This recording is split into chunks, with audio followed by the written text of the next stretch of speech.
Hello everyone, welcome back to my channel. आज है हमारा day 36 of our 90 day challenge for clearing CFA level 3। हम थे अपने overview of fixed income portfolio management chapter में, जिसमें कि हम अपना फर्स्ट हाफ कंप्लीट कर चुके हैं। आज हम कंप्लीट करेंगे अपना सेकंड हाफ और फिर हम कल जो अपना शुरुआत करेंगे वो करेंगे एक नेक्स्ट चैप्टर से। ठीक है, so without wasting much of our time let's get started. अब हम इसमें देखने जा रहे हैं जो हमारा रिमेनिंग पोर्शन है उसको हम देखेंगे। ठीक है, इसमें सबसे फर्स्ट जो हमारा टॉपिक आया वो आया लेवरेज। लेवरेज जो है एक बहुत इंपॉर्टेंट चीज है। अगर मैं बॉन्ड्स के केस में बात करूं, लेवरेज मतलब लोन लेना। ठीक है, लेवरेज मतलब उधारी लेना, जिसकी वजह से हम अपना जो रिटर्न्स है उसको इंक्रीज कर सकते हैं। फ्यूचर्स में, फॉरवर्ड्स में हम लोगों को बहुत अच्छा खासा मार्जिन मिलता है, बहुत अच्छा खासा लेवरेज मिलता है, जिसकी वजह से हम जो अपना पोर्टफोलियो का साइज अगर इतना है तो हम उसको इंक्रीज करके इतना कर सकते हैं थ्रू लेवरेज। वो बोरोड फंड्स होते हैं जिसकी वजह से हमारा जो रिटर्न है वो इंक्रीज हो जाता है। बट इसके साथ एट एन कॉस्ट, ये एक कॉस्ट के साथ आता है, क्योंकि उसमें रिस्क भी, अगर एम्पलीफाई रिटर्न हो रहा है तो रिस्क भी एम्पलीफाई होगा। इसमें हम क्या करें, borrowed is the use, leverage क्या होता है, is the use of borrowed capital to increase the magnitude of portfolio positions to increase portfolio returns, but it comes at a cost of increased risk. Using leverage in an unleveraged portfolio, जो return होता है वो किसके equal होगा, return on invested funds, जो भी हम invest कर रहे हैं फंड्स में वो उसके इक्वल होगा। बट अगर लेवरेज पोर्टफोलियो की बात करूं तो वो कैसे हम एक्सप्रेस करेंगे, it is express as total investment gains per unit of invested capital. ठीक है, अब मैं इसको अच्छे से एक्सप्लेन करती हूँ। जो पोर्टफोलियो की रिटर्न है उसको हम बोल रहे हैं पोर्टफोलियो रिटर्न डिवाइड बाय में पोर्टफोलियो इक्विटी। अब इसको आप लोग ऐसे देखना एज रिटर्न ऑन इक्विटी और रिटर्न ऑन इन्वेस्टेड कैपिटल। ये जो दो चीजें हैं इससे आप लोगों को बहुत अच्छे से समझ आ जाएगा। अब रिटर्न ऑन इक्विटी क्या होता है, रिटर्न ऑन इक्विटी मतलब नहीं, रुक जाओ, रिटर्न ऑन इक्विटी और रिटर्न ऑन एसेट्स नहीं, return on invested capital. Return on equity क्या होता है, जो भी मैंने अपने खुद के पैसे लगाए हैं उसमें मेरे को कितना रिटर्न मिल रहा है, कितने में कितना मेरे को ये कंपनी अर्न करके दे रही है, कितना रिटर्न दे रही है, उसको हम बोलते हैं return on equity. Return on invested capital, return on invested capital में हमारा बोरोड फंड्स भी आएगा, क्या क्या आएगा, लोन फंड्स और ओन फंड्स। ठीक है, दोनों फंड्स आएंगे। तो इसमें हम क्या बात कर रहे हैं, अगर मैं इसकी बात करूं तो ये बात कर रहे हैं हम अपना जो रिटर्न ऑन इन्वेस्टेड कैपिटल। तो इसमें ये बोल रहे हैं कि जो हमारा own funds plus lone funds में R1 हमें एक इंटरेस्ट है वो मिल रहा है। ठीक है, ये इंटरेस्ट मिल रहा है, प्लस हमें ये जो बोरोड फंड्स है इस पे हमें क्या करना पड़ रहा है, लोन पे पैसे भी तो देने पड़ रहे हैं, इंटरेस्ट। तो उसको हम क्या कर रहे हैं, माइनस। ये है हमारी पूरी कॉस्ट, ये क्या है हमारा पूरा रिटर्न, तो इसको हम माइनस करके अपना पोर्टफोलियो का रिटर्न निकाल रहे हैं। पोर्टफोलियो की equity value of the equity से डिवाइड किया। अब हम इसको, इस वाली ही चीज को हम कैसे अलग अलग पोर्शंस में डीकम्पोज करेंगे वही बता रहे हैं। इसको सेम एज इट इज लिखा हुआ है। ठीक है, फिर हमने इसका जो नॉर्मल मैथमेटिकल जो अलजेब्रा है वो यूज की है। ठीक है, इसको इससे मल्टीप्लाई किया इसको और फिर ये ऐसे बना दिया। फिर हमने वी जो वैल्यू ऑफ हमारा इक्विटी है उसको हमने इन सारी चीजों से डिवाइड किया। तो हमारे पास क्या आया कि जो हमारा पोर्टफोलियो का रिटर्न क्या होता है, जो हमारा एक तो return on assets with proportion, और ये हमारा जो भी लोन फंड्स और बोरोड जो हमारे रिटर्न हमने कमाई है एज कम्पेयर टू ये बोरोड फंड्स की जो हमें कॉस्ट देना उसका जो डिफरेंस होता है वो एक फैक्टर होता है। अगर R1 इज, इफ बोल रहे हैं R1 इज मोर देन ये, अगर मेरे को जो मेरे को रिटर्न्स जो है मान लो वो मिली है मेरे को 6%, बट मेरे को जो मैंने बोरो की थी उसको उस पर मेरे को देने पड़ रहे 4%, तो ये क्या है, पॉजिटिव हो गई वाली चीज। तो इससे क्या हो गया, मेरी जो रिटर्न ऑफ पोर्टफोलियो है वो इंक्रीज हो गई। बट अगर मैं इसमें बात करूं R1 is less than RB, ठीक है, अगर ये उल्टा हो जाए कि 4% मैंने 4% कमाया है बट मेरे को देना 6% है, तो ये वाली पूरी चीज क्या हो जाएगी, नेगेटिव। इसकी वजह से मेरे पोर्टफोलियो के रिटर्न्स जो है वो गिर जाएंगे, क्योंकि जो मेरे रिटर्न्स है वो आधे किस में चल जाएंगे, मेरे को जो बोरो मैंने किया हुआ है वो पैसा वो वापस करने में जो इंटरेस्ट रेट देना है मेरे को उसमें चल जाएगा। तो the degree to which leverage increases और decreases portfolio returns is proportional to the use of leverage. ठीक है, कितना हम प्रोपोर्शन यूज कर रहे हैं वो डिपेंड करेगा हमारे डिग्री ऑफ लेवरेज की, कितना वो इंक्रीज और डिक्रीज कर पा रहा है हमारे पोर्टफोलियो के returns. And the amount by which investment returns differs from the cost of borrowing. ये क्या चीज है, पूरी कॉस्ट ऑफ बोरोइंग। अब methods for leveraging fixed income portfolios, हम कैसे अपनी जो फिक्स्ड इनकम पोर्टफोलियो उसको हम कैसे लेवरेज कर सकते हैं, वो है थ्रू हमारा जो 4 चीजों की वजह से कर सकते हैं। फ्यूचर कॉन्ट्रैक्ट्स हम सबको पता है, हमें थोड़ा सा मार्जिन का पैसा देके खूब अच्छा खासा इसमें हमें क्या मिल जाता है, मार्जिन मिल जाता है, पूरा अच्छा खासा लेवरेज मिल जाता है। तो वही फ्यूचर कॉन्ट्रैक्ट की बात की है।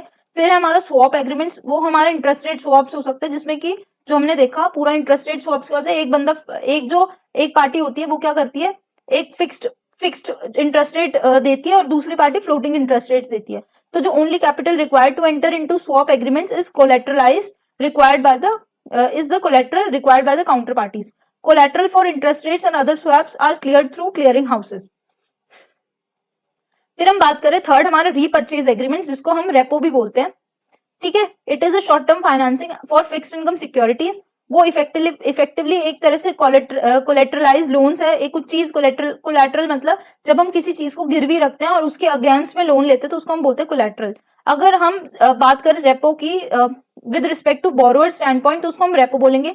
बट अगर मैं उसको ही standpoint of a lender, जो लेंड कर रहा है, जो पैसे उधारी पे दे रहा है, उसके अगर उसमें देखेंगे तो हम उसको बोलेंगे रिवर्स रेपो। तो जो रेपो रेट होता है वो क्या होता है, interest rate on a repurchase agreement को हम बोलते हैं repo rate. It is the difference between the security selling price and it's repurchase price. जिस भी हम जैसे मेरे पास अगर कोई मान लो मेरे पास कोई एक बुक है, उसको मैं क्या कर रही हूँ, एक लेंड कर रही हूँ, ठीक है, एक सेल कर रही हूँ एक तरह से, और मैं वापस से उनको बोल रही हूँ कि मैं एक दिन में तुमसे रीपर्चेज भी कर लूंगी, तो उसका जो डिफरेंस होगा उसको मैं बोलूंगी रेपो रेट। अगर मैं लेंडर हूं, जैसे मैं लेंड कर रही हूँ, तो मेरे पॉइंट से ये जो एग्रीमेंट होगा वो रिवर्स रेपो होगा, और अगर बोरोवर की पॉइंट ऑफ व्यू से देखूं तो मैं वो होगा हमारा रेपो। ये ना it can be cash driven या फिर सिक्योरिटी ड्रिवन। कैश ड्रिवन क्या होती है, जिसमें एक पार्टी को पैसे चाहिए होते हैं तो वो कैश के लिए बोरो कर अपना जो सिक्योरिटीज है वो लेंड करती है, उसको हम बोलते हैं कैश ड्रिवन। सिक्योरिटी ड्रिवन में जो लेंडर होता है typically seeks a particular security, उसको एक पर्टिकुलर सिक्योरिटी चाहिए होती है। जो क्रेडिट रिस्क होता है वो एक कंसर्न है। प्रोटेक्शन हम कैसे प्रोवाइड कर सकते हैं, थ्रू कोलेट्रल बॉन्ड्स। हम या तो बॉन्ड्स जो है उनको गिरवी रखवा सकते हैं, या फिर एक हेयर कट। हेयर कट मतलब जो भी हेयर कट मतलब जो कोलेट्रल है, ठीक है, ये इतना अमाउंट, मतलब अगर मैंने कोई भी चीज किसी को लोन दी है वो 50 रुपीज की है अगर उसकी मार्केट वैल्यू, बट उसने जो कोलेट्रल रखा है ना वो 60 रुपीज का रखा है, ठीक है, तो ये एक्स्ट्रा अमाउंट, एक्स्ट्रा 10 रुपीज क्या है, हमारा हेयर कट है। ये है एक एक्स्ट्रा जो हम प्रोटेक्शन दे रहे हैं एक लेंडर को। बायलैटरल रेपोज क्या होता है, जिसमें bilateral is two parties involve होती है, वो आपस में उसको लेन देन करके और उस पूरे को मैटर को सॉल्व करती है, ठीक है। ट्राई पार्टी रेपो क्या होती है, जिसमें तीन पार्टी इन्वॉल्व होती है। सिक्योरिटी लेंडिंग, ये मैं हमने उसमें इक्विटी वाले पार्ट में भी देखा था, जिसमें कि एक जो बोरोवर पोर्टफोलियो को अपना क्या करता है, एक जो लेंडर होता है अपने पोर्टफोलियो ऑफ इक्विटीज को लेंड कर देता है। सिक्योरिटी लेंडिंग थी उसमें भी, उसमें वो क्यों करता है, क्योंकि उसको फैसिलिटेट करना होता है शॉर्ट सेलिंग या फिर फाइनेंसिंग और कोलेटरलाइज बोरोइंग। उसको in a financing motivated security loan a bond owner lends the bond to another investor in exchange for cash। उसको कैश चाहिए होता है, इस वजह से वो लेंड करता है। कैश कोलेटरल, ठीक है, अगर होगा तो क्या होगा, security borrow typically pays the security lender. एक लॉन्ग ओनली इन्वेस्टमेंट फंड है, ठीक है, fee equal to a percentage of the value of the securities loan. Rebate rate क्या होता है, rebate rate refers to the portion of the collateral earnings. Collateral पे जो हम अर्निंग्स रेट है that is repaid to the security borrowed by the security lender. इसको हम कैसे देख सकते हैं, कोलेटरल अर्निंग रेट माइनस में सिक्योरिटी लेंडिंग रेट, ठीक है। जो कोलेटरल लिया है उस पे रिबेट रेट क्या होता है, जो कोलेटरल हमने रखा है उस पे भी कोई जो स्मार्ट इन्वेस्टर्स होंगे वो क्या करेंगे, उनको भी जो कोलेटरल है उसको भी हम कहीं पे लोन पे दे देंगे, तो उस पे से भी हम अर्न कर सकते हैं एक रिटर्न। मान लो 10% की रिटर्न में अर्न कर रही हूँ, और जो मैंने सिक्योरिटी जो अपना दे रखी है, अपनी सिक्योरिटी लेंड कर रखी है, उस पर मेरे को 8% मिल रहा है, तो इसका जो डिफरेंस होगा वो होगा हमारा रिबेट रेट, ठीक है। When securities are difficult to borrow करने में जब डिफिकल्टी होती है तो रिबेट रेट क्या होता है, नेगेटिव, ठीक है। और जो सिक्योरिटी बोरोवर है उसको एक फी पे करनी पड़ती है to security lender in addition to forgoing interest rate earn on the collateral, ठीक है। इसमें रिस्क ऑफ लेवरेज क्या है, रिस्क ऑफ लेवरेज, अगर एक हेविली लेवरेज पोर्टफोलियो है तो हमारा छोटा सा भी अगर थोड़ा सा भी डिक्लाइन आएगा ना हमारे पूरे पोर्टफोलियो में या पूरे जो हमारी एसेट है उसमें, तो हमें एक सिग्निफिकेंट लॉसेस देखने को मिलता है। रिटर्न्स अगर एम्पलीफाई हो रहे हैं तो रिस्क भी एम्पलीफाई होगा। फोर्स लिक्विडेशन क्या होती है, कभी भी ऐसा कोई सिचुएशन आ सकता है, कोई ऐसा मतलब मार्केट में कुछ ऐसा क्राइसिस आ गया तो इसकी वजह से फोर्स कर रहे हैं, वो लिक्विडेट करने की कोशिश करे कि तुम फटाफट से उसको लिक्विडेट करो उन पोजिशंस को। If the value of the portfolio decreases, जो पोर्टफोलियो एसेट्स होंगे may be sold to pay off borrowing and reduce leverage, ठीक है। Decrease in portfolio value can lead to force liquidation. अगर मान लो कि एक पोर्टफोलियो मैनेजर है, वो पूरा पोर्टफोलियो मैनेज कर रहा था, अब उसको क्या हो गया, मार्केट क्राइसिस आ गई तो पूरा जो पोर्टफोलियो उसकी वैल्यू गिर गई, तो उसको क्या बोलेंगे क्लाइंट्स वगैरह की, फटाफट से आप जो क्लाइंट्स नहीं बोलेंगे जिनसे उन्होंने बोरो किया होगा ना, वो बोलेंगे आप मेरे को पैसे दो अपने, क्योंकि आपकी मार्केट जो आपकी वैल्यू है ना पोर्टफोलियो की वो गिर गई है। तो जिसकी वजह से वो उनको बोलेंगे कि फोर्स लिक्विडेशंस, उनको एक फायर सेल क्या होती है, फायर सेल मतलब ऐसे प्राइस पे उनको सेल करना पड़ेगा अपनी सिक्योरिटीज जिसपे उनको बहुत ज्यादा लॉस हो सकता है, further loss. During periods of financial crisis counterparties to short term financing arrangements such as credit lines, repurchase agreements and security lending agreements where withdraw their financing, वो financing provide नहीं करेंगे। Fixed income portfolio taxation, अब taxation की बात करते हैं। जो taxes है ना, टैक्सेस डिफर करते हैं अमंग डिफरेंट इन्वेस्टर टाइप्स, ठीक है, among different investor types, among different countries, countries का भी अलग अलग टैक्सेस होता है, जितना इनकम सोर्स होगा उसके हिसाब से भी डिफर करेगा। एग्जांपल इंटरेस्ट इनकम है उस पर डिफर होगा, और जो हमारा कैपिटल गेन्स है उस पर डिफरेंट होगा।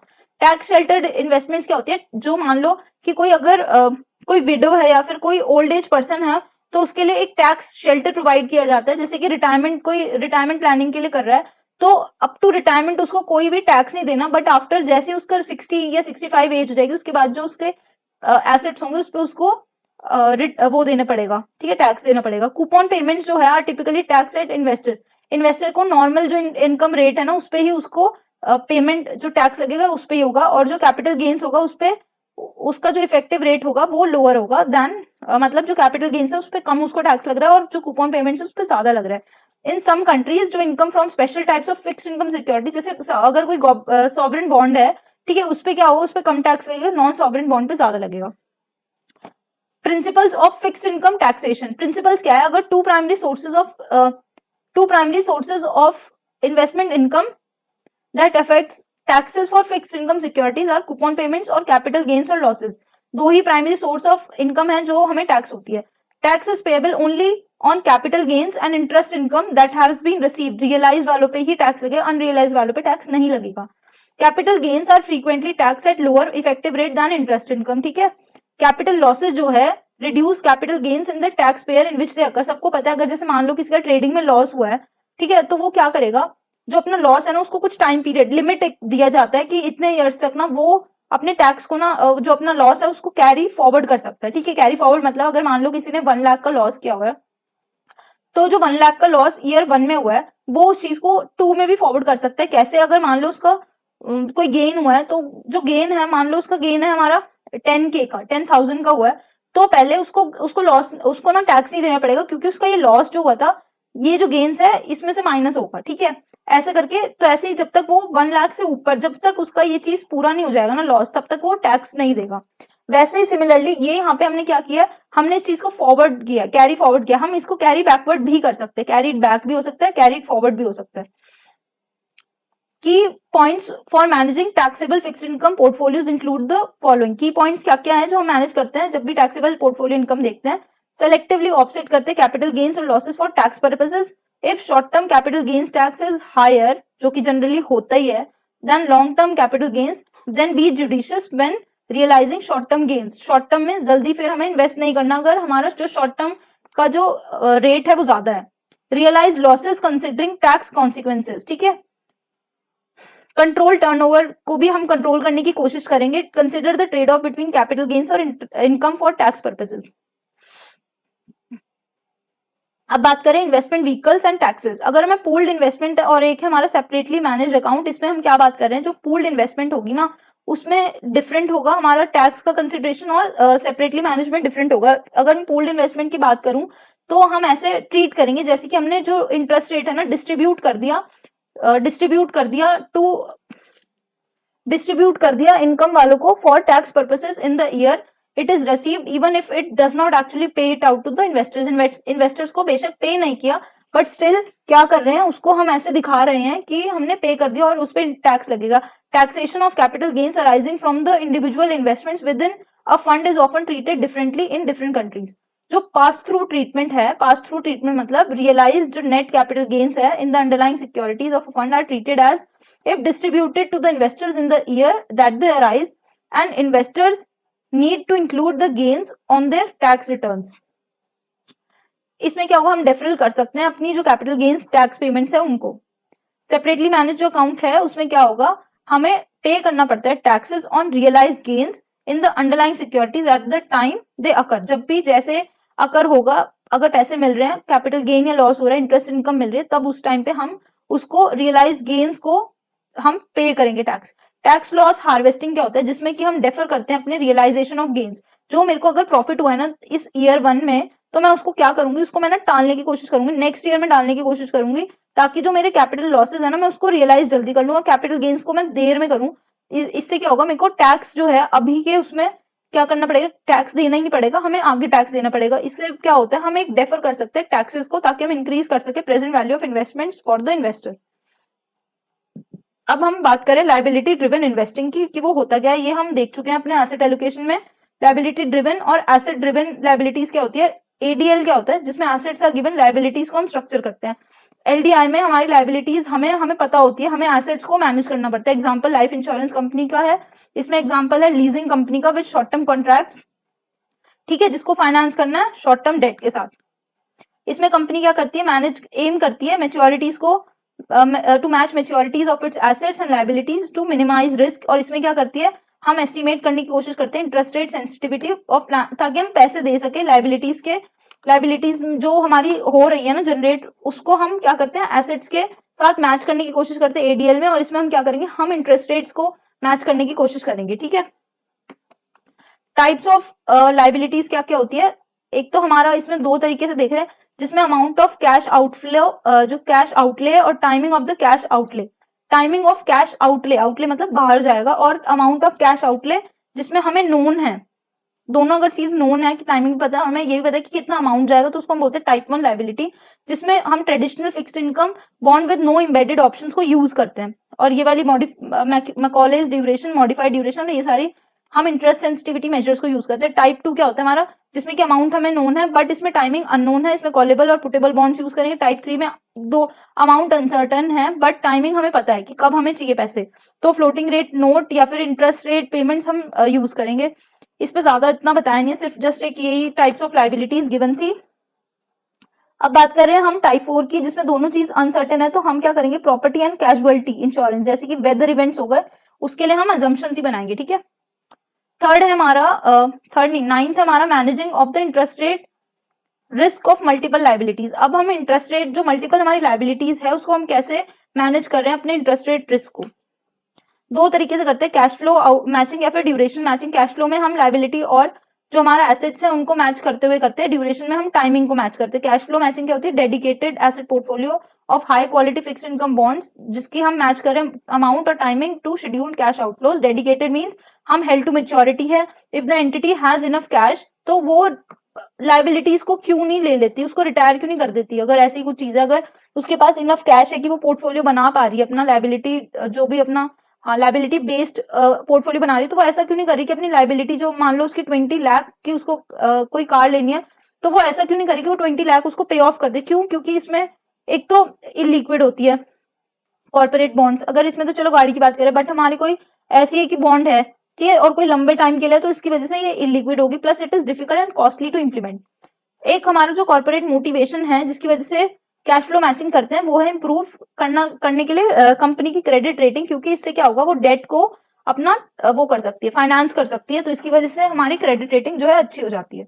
इसमें अब बट एक कंसर्न भी है। कंसर्न क्या है हमारा, कि हमें कैश इन एडवांस कंस्ट्रेंट है, कि जैसे मान लो कि अगर किसी की चीज की पेंशन की पेमेंट करनी है, ठीक है, कोई रिटायरमेंट हुआ है, तो उसको क्या करना पड़ेगा, हमें एन्युटी प्रोवाइड करनी पड़ेगी, तो हमें कैश ऑलरेडी रेडी रखना पड़ेगा, तो हमें ऐसे डिफरेंट सिक्योरिटीज रखनी पड़ेगी जिससे कि हम सेल ना करना पड़े हमारे पास, बट कैश इतना सफिशिएंट फंड्स हो जिसकी वजह से जो हम ईच लायबिलिटी पेमेंट डेट से पहले ही, ताकि हम उसको मीट कर सके उस ऑब्लिगेशन को, could lead to large cash holdings, हमें लार्ज होल्डिंग्स को भी कैश को लेना पड़ सकता है, ठीक है। देयरफॉर कैश री इन्वेस्टमेंट रिस्क भी एक इसमें इन्वॉल्व हो गया।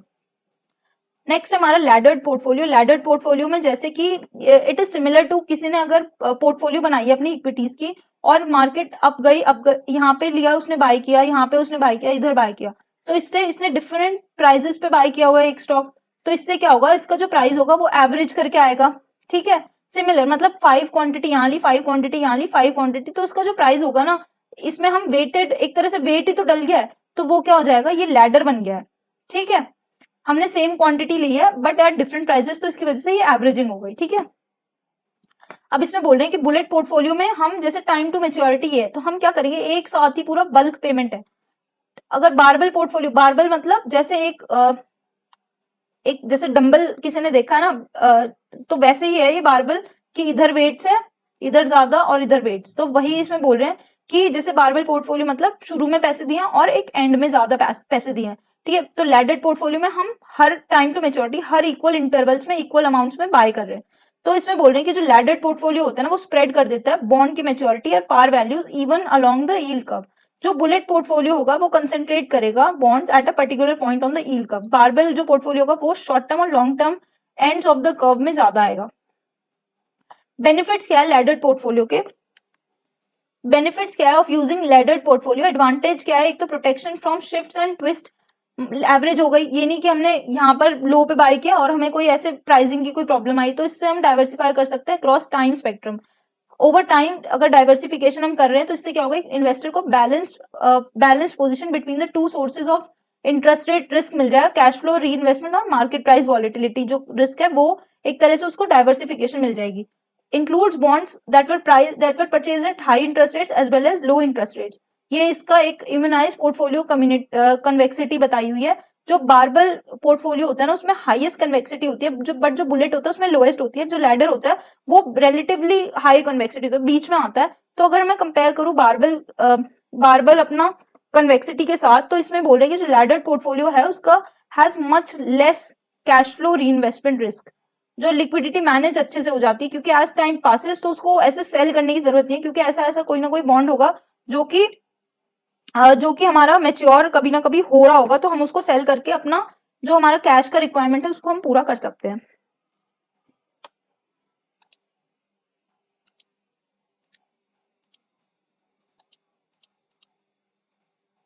With this we have completed our task for day 36। इसी के साथ हमारा ये पूरा चैप्टर भी कंप्लीट हो गया है, overview of fixed income portfolio management. अब हम नेक्स्ट डे में शुरू करने जा रहे हैं अपना नेक्स्ट चैप्टर। 7 चैप्टर्स है इसमें, ठीक है। बेसिकली तो हमने 2 कर लिए, 5 बचे हैं अभी भी पोर्टफोलियो मैनेजमेंट के, मेजर पोर्शन है तो इसमें थोड़ा टाइम लगेगा।